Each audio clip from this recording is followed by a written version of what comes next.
ప్రియులారా, ప్రార్థన చేసుకుందాం. మహోన్నతుడా, పరిశుద్ధుడా, మీకు వందనాలు, స్తోత్రాలు.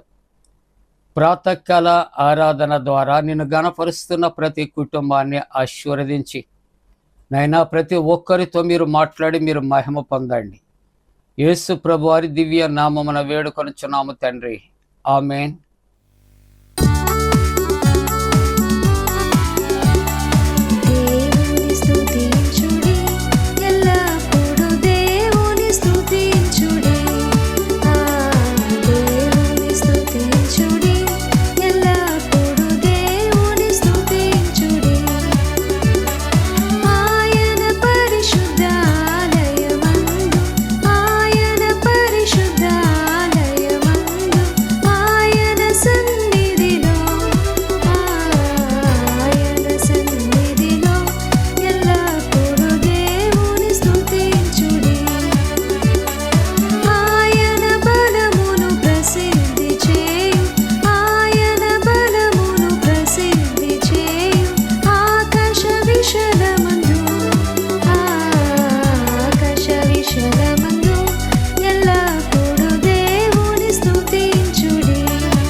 ప్రియులారా, ప్రభు పేరట మీ అందరికీ కూడా శుభాలు. జన్మదినాలు, వివాహ దినాలు జరుపుకుంటున్న కుటుంబాలకు యేసుక్రీస్తు ప్రభు పరిశుద్ధ నామమున పండు friends and sisters YouTube channel ద్వారా మీకు శుభాలు తెలియజేస్తున్నాం.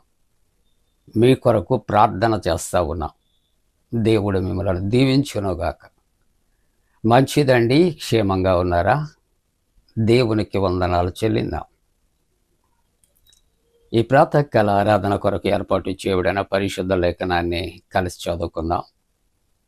అందరము కూడా పరిశుద్ధ గ్రంథాన్ని తెరచి మత్తయి సువార్త 6వ అధ్యాయం 16వ వచనాన్ని మనం కలిసి చదువుకుందాం. 16వ వచనము, మీరు ఉపవాసము చేయునప్పుడు వేషధారుల వలె దుఃఖముఖులై ఉండకూడదు. ప్రియమైన దేవుని యొక్క కుటుంబమా, మనము ఉపవాసము కొరకు ధ్యానము చేస్తున్నాం. ఉపేక్షించుట, పరీక్షించుకునుట, వాక్యము ద్వారా పరీక్షించుకునుట అనే ఈ 3 అక్షరాలతో మనం 3 దినాల నుండి వాక్య ధ్యానం చేస్తున్నాం.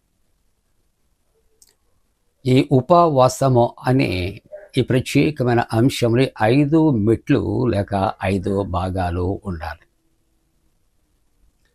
ఉపవాసములో 4వ అక్షరము జ్ఞాపకం చేసుకుంటున్నప్పుడు సా అనే మాట, అనగా సన్నిధి. సన్నిధి అంటే దేవుని యొక్క సన్నిధి, పరిశుద్ధ సన్నిధి. దేవుని యొక్క వాక్యం ఎక్కడ ఉంటుందంటే దేవుని యొక్క పరిశుద్ధ సన్నిధిలో ఉంటున్నది. కాబట్టి మానవ జీవితంలో మానవుడు దేనికి ప్రాధాన్యత ఇవ్వాలి అంటే దేవునికి, దేవుని సన్నిధికి. దేవుని సన్నిధిలో చేసే ఉపవాసానికి ఒక ప్రత్యేకత మనం ఇవ్వవలసినటువంటి అవసరత ఉంచి ఉన్నది. దేవుని యొక్క సన్నిధిలో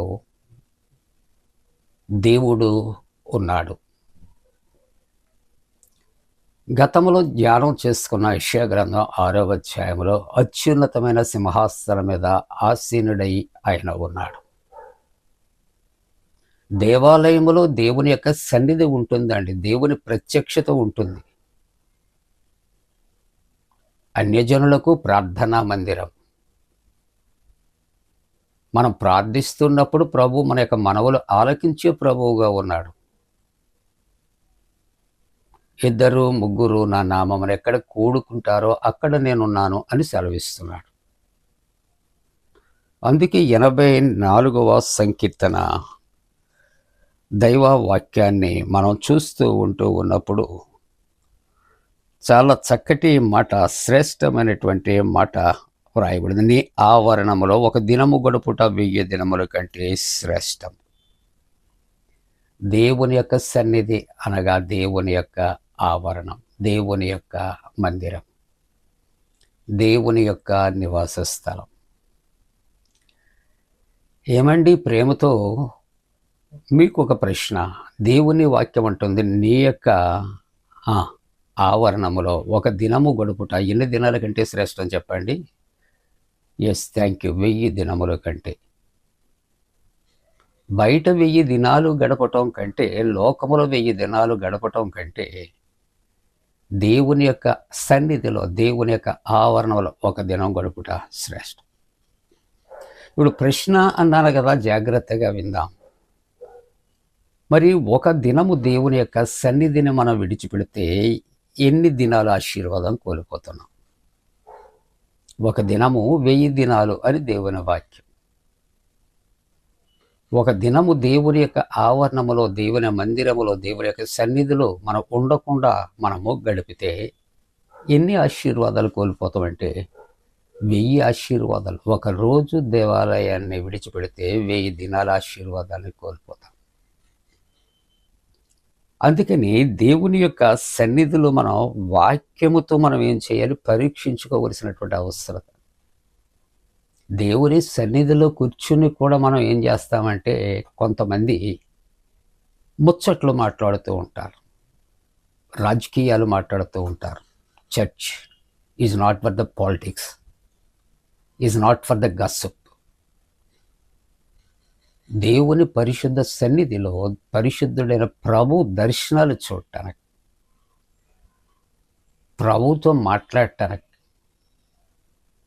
వాక్యముతో మన జీవితాలు పరీక్షించుకుంటానికి దేవుని యొక్క మందిరం. కాబట్టి దేవుని యొక్క వాక్యం అంటుంది నీ ఆవరణంలో ఒక దినము గడుపుట 1000 దినముల కంటే శ్రేష్టం. మరొక చక్కటి మాట 122వ సంకీర్తన మన పరిశుద్ధ గ్రంథాన్ని తెరచి చూడగలిగితే, ఏమండి, ఎందుకండి మందిరం అండి, దేవుని యొక్క ఆవరణం అండి, చర్చ్ అండి, దేవుని సన్నిధి అండి అంటే, దేవుని సన్నిధిలో దేవుని యొక్క వాక్యము ద్వారా మన జీవితాలు దేవుని ఎదుట పరీక్షించుకుంటానికి అని జ్ఞాపకం చేస్తూ, ఇక్కడ 122వ సంకీర్తనలో యెహోవా మందిరమునకు వెళ్ళుదామని జనులు నాతో అనినప్పుడు నేను సంతోషించితి. ప్రియ దేవుని బిడ్డలారా, దేవుని మందిరమునకు వెళ్ళటమే కాదు, వెళుతున్నాం అనే ఉద్దేశ్యం కలిగినప్పుడట సంతోషించారట. లోకములో ఉన్నదంతా శరీరాశ, నేత్రాశ, జీవకుడము. అది మందిరంలో ఉండకూడదు. మానవుడు ఏం చేస్తున్నాడంటే బయట ఉన్నటువంటివన్నీ కూడా దేవుని సన్నిధికి తీసుకుని వస్తున్నాడు. కానీ దేవుని సన్నిధిలో మనకు కనిపించేది ఒకే ఒక వ్యక్తి. ఆ వ్యక్తి ఒక శక్తి. ఆ శక్తి మన దేవుడు. ఆయన సన్నిధిలో మనము వాక్యము ద్వారా మన జీవితాలు పరీక్షించుకొని ఉపవసించాలి అని దేవుని యొక్క వాక్యము హెచ్చరిక చేస్తూ ఉంటున్నది ప్రియులారా. అందుకే అంటాడు ఇక్కడ చక్కటి మాట 11వ వచనము 2వ భాగములో, యథార్థముగా ప్రవర్తించే వారికి ఆయన ఏ మేలు చేయకమాన్నాడు. మనకు మేలు కలగాలి అంటే ఎవరో చూస్తున్నారని కాదు,